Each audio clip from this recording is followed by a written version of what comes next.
En esta oportunidad presentamos a la doctora Kelly Guerrero, quien estará a cargo de la siguiente ponencia titulada Impacto de las muletillas discursivas en la comunicación oral de los profesionales egresados de una Universidad Nacional de Lima.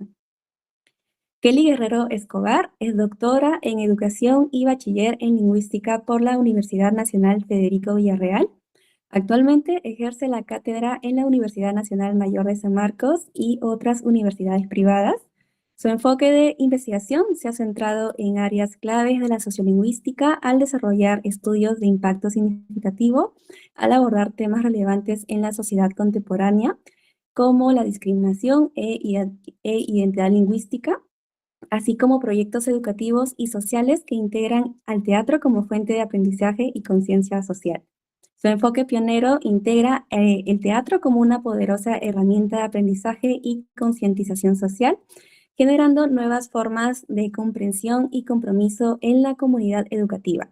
Además, su compromiso con la animación sociocultural ha enriquecido aún más su contribución al campo educativo y social, ampliando su alcance y efectividad en la promoción del cambio positivo. Muchísimas gracias, doctora Guerrero, por su participación en este espacio académico. Le recuerdo que dispone también de aproximadamente 15 minutos. Y bueno, sin más preámbulo, le cedo la palabra. Muchísimas gracias. Muchas gracias, Jocelyn. ¿Se me escucha bien? Sí, sí, Sí, ya, perfecto. perfecto. Muchas gracias por la invitación a esta Semana Lingüística. Y bueno, sin más preámbulo, vamos a dar inicio entonces a esta investigación, que si bien es cierto está un 98%, falta todavía de repente afinar algunos detalles, sin embargo ya estamos casi predispuestos a la realización total. Muy bien. Bueno, la investigación que he desarrollado se llama El impacto de las muletillas discursivas en la comunicación oral de los profesionales egresados de una Universidad Nacional de Lima. Para ello, he propuesto una parte de la introducción, ya que manifestamos que la comunicación oral constituye uno de los pilares fundamentales sobre los cuales se erige la competencia profesional contemporánea. Y es que en este escenario universitario, poseer el dominio técnico o un bagaje conceptual sólido ya no es suficiente. Lo que se necesita es la capacidad para poder transmitir ideas con claridad, precisión, elocuencia, de tal manera que podamos definir el impacto y el liderazgo de un egresado en su entorno laboral.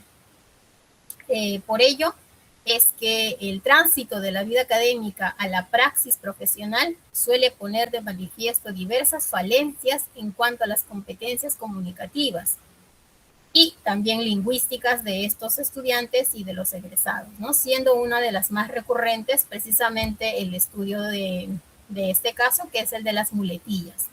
Muletillas definidas desde la pragmática y el análisis del discurso como elementos de relleno fonético o léxico que se reiteran de manera inconsciente, ya que representan un fenómeno lingüístico universal, pero particularmente crítico cuando se manifiesta en profesionales de educación superior. Y es que al analizar comportamientos elocutivos de estos egresados de la universidad en cuestión, se observa la presencia de términos como o sea, bueno, no, verdad, que no solamente constituyen hechos aislados, sino que también sirven como patrones discursivos arraigados. Es por eso que este estudio inserta en la necesidad de examinar en la comunicación oral que no solamente se da como un acto meramente biológico mecánico, sino como un proceso social y cognitivo complejo. Para ello, bueno, la justificación parte de una justificación teórica, específicamente desde la sociolingüística, donde nos dice pues que se desplaza desde la mirada tradicional que etiqueta las muletillas como los simples errores de ortología o muestras de pobreza de vocabulario, ¿no? Y lo que permite enriquecer la literatura sobre un español de Lima en contextos meramente formales, aportando datos empíricos sobre cómo los hablantes profesionales precisamente gestionan el silencio, la ansiedad del habla y el mantenimiento del turno conversacional en diferentes situaciones comunicativas. Desde una justificación metodológica, básicamente se da porque proponemos un diseño de estudio que supera la naturaleza subjetiva, con la cual tradicionalmente se evalúa las fallas elocutivas en el habla cotidiana. Y en lugar de basarse en impresiones anecdóticas, el estudio implementa un enfoque cuantitativo de nivel descriptivo y de corte transversal, lo cual garantiza la obtención de datos empíricos verificables y replicables sobre el uso de las muletillas. Desde un punto de vista pedagógico, básicamente lo que se ofrece es un diagnóstico objetivo y de evidencia empírica para fundamentar la necesidad de implementar como sugerencia también de ciertos talleres de debate, de oratoria y de argumentación con respecto a programas de expresiones orales. Y desde un punto de vista de justificación social, básicamente porque radica en el impacto directo sobre la empleabilidad de los egresados. Si bien es cierto, existen ya estudiantes que ya se encuentran laborando, sin embargo, nuestra preocupación es con aquellos egresados que van a buscar precisamente estos trabajos y cuán importante es esta enseñanza sistemática de estas habilidades blandas, específicamente en la retórica y en la argumentación. Para esto vamos a plantear un problema que básicamente responde a la pregunta de qué manera el uso de las muletillas discursivas afectan a la calidad de la comunicación oral y la percepción de la competencia profesional en los egresados de una Universidad Nacional de Lima, ¿no? Vamos a ver aquí las hipótesis. Está trabajado bajo la influencia del nivel fonético, bajo la influencia del habla, ¿no?, de las muletillas por minuto y también el empleo de ciertas muletillas y la validación que tienen para con respecto a algunas personas de recursos que quieren hacer la entrevista a estos egresados. Para ello vamos a basarnos en un marco teórico. Tenemos que saber qué cosa es una muletilla, de dónde proviene, y esto pues proviene de la palabra muleta, ¿no?, que funciona como un soporte físico, pero en términos lingüísticos funcionaría como un soporte también dentro de la oralidad. ¿Ya? En el plano lingüístico representa el apoyo o el bastón verbal al que recurre el hablante cuando se bloquea o necesita ganar tiempo para estructurar su próxima idea. Sin embargo, por ejemplo, la RAE nos dice que una muletilla es la voz o frase que se repite mucho por hábito, por costumbre. Vera, en el 2020, nos explica que funciona como un soporte lingüístico cuando el hablante no encuentra de inmediato la palabra o frase adecuada. Indurain nos refiere que las muletillas son las palabras sobre las que vamos descansando y tomamos impulso para un esfuerzo al momento de hablar.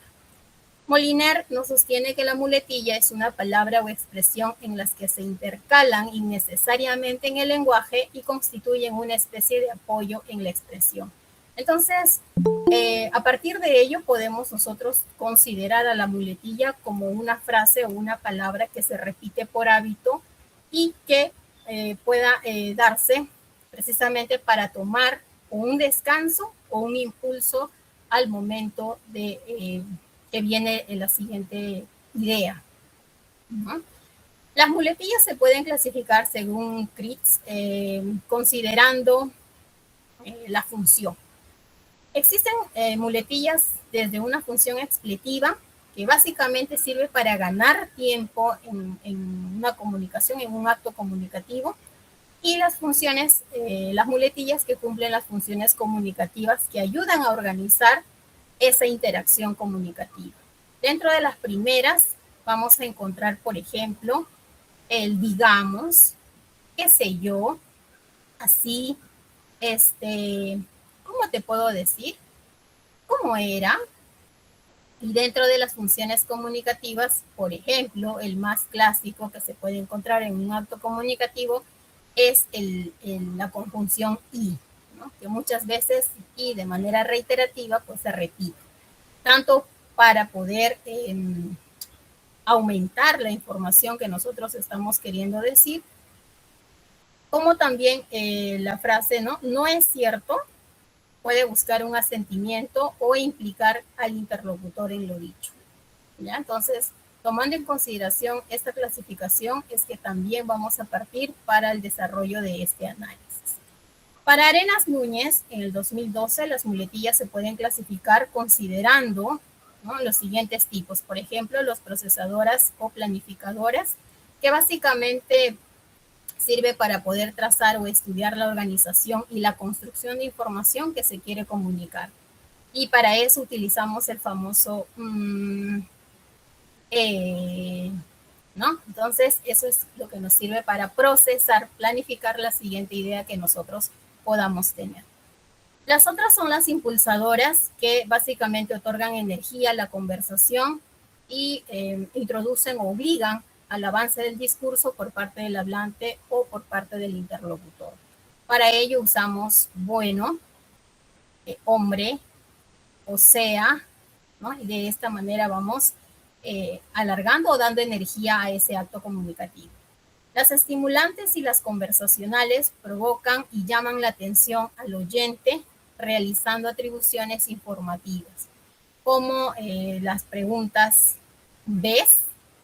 ¿Sabes? ¿No? ¿Vale? ¿Verdad? Oye. Entonces, esas palabras en reiterativas oportunidades mencionadas, lo que va a ocasionar es básicamente una interrupción en ese acto comunicativo. Por parte del receptor va a generar una cierta molestia si es que aún más este interlocutor tiene un oído demasiado fino, ¿no? Como a veces suele pasar. Entonces, tenemos los tipos de muletillas comunicativos, por ejemplo, también que se dividen en 4 según la clasificación de CRISP, de muletillas de inicio, muletillas de reformulación, muletillas de corrección y las muletillas terminativas. Las de inicio generalmente son bueno, las de reformulación, o sea, es decir, de corrección, no, digo, pa. Terminativas, no, no es cierto. Y bueno, así podemos ir enmarcando esta parte metodológica de esta investigación, que tiene un enfoque cuantitativo basado básicamente en la medición de frecuencias y análisis estadístico, con un diseño no experimental, con una muestra de 100 egresados titulados de la Universidad Nacional en cuestión. La técnica ha sido la observación directa, grabación de intervenciones orales por el periodo de 5 minutos, y el instrumento ha sido una matriz de registro de frecuencia verbal de escala Likert para medir la percepción de los evaluadores en cuanto a los captadores de empleo. Para esto tenemos el análisis aquí que se presenta y vemos con respecto a la frecuencia y tipología de las muletillas detectadas. Tenemos las muletillas fonéticas como este y e, que lideran un 42%. Que desde el punto de vista de la psicolingüística, esto demuestra que el hablante recurre al sonido continuo para evitar el vacío acústico, ¿no? Y el cerebro del profesional está procesando la siguiente idea o recuperando un término técnico dentro de su léxico. Y de esta manera activa el alargamiento vocálico como un mecanismo de retardo para mantener el control del turno del habla. También tenemos las muletillas semánticas, como es el o sea, tal como se muestra en pantalla, con un 28%, que dentro del estudio pragmático se evidencia la sobreutilización del marcador de reformulación. El emisor asume erróneamente que su primera formulación no ha sido clara y reitera con el conector de manera automática. Las partículas de validación, como es el no, que tenemos en la tercera, o verdad, registran un 18%. Y esto básicamente dentro del ámbito sociolingüístico delata una transferencia de la inseguridad por parte del hablante hacia la audiencia, buscando la aprobación o confirmación constante del receptor para validar el hilo de su propio discurso. En esta figura 2 tenemos... ¿Jocelyn? Doctora Kelly, disculpe que la interrumpa, le quedan 2 minutitos más. Ya, perfecto, terminamos, no se preocupe. Dentro de este análisis de la figura 2 encontramos, analiza la identidad del problema clasificando precisamente a esta muestra de 100 profesionales emitidas por cada minuto. En este caso vemos que lo máximo que puede un profesional emitir la muletilla es 4 minutos, ¿no? 4 palabras por minuto. ¿Sí? En la figura número 3 vamos a encontrar el impacto de la percepción de la competencia profesional, donde nos indica que en la variable seguridad, por ejemplo, los evaluadores penalizan severamente al emisor con una alta densidad de muletillas, por ejemplo, el uso de este o el ¿no? Seguidamente, la variable liderazgo de 2 puntos. En el contexto corporativo que las muletillas de validación, como es el no, destruyen completamente la postura de autoridad del egresado. Y finalmente la variable de claridad del mensaje que se diluye, es decir, lo que reduce la capacidad de persuasión e impacto del profesional en juntas directivas, negocios o defensas de proyectos jurídicos o comerciales, ¿no? O diferentes actos de comercio. Entonces, a raíz de este análisis, podemos decir que efectivamente hay un impacto en la comunicación profesional, ¿no? Y esto, bueno, dentro de las conclusiones más resaltantes, podemos decir que efectivamente hay una validez sólida en cuanto a las hipótesis que se han mostrado. Existe una afectación de manera negativa y directa en cuanto a la calidad de la comunicación oral, como la percepción externa de la competencia profesional de estos egresados en cuestión, ¿no? Y como recomendaciones, bueno, a nivel universitario se les pide a las autoridades poder incluir ciertos talleres de debate, argumentación y expresión en todas las mallas curriculares, ¿no? Y a nivel profesional y personal, tomar autoconciencia auditiva, técnicas de pausa consciente, ralentización del ritmo de enunciación, ya que a veces nosotros hablamos muy rápido, y la ampliación del léxico activo. Bueno, eso ha sido básicamente nuestra exposición el día de hoy.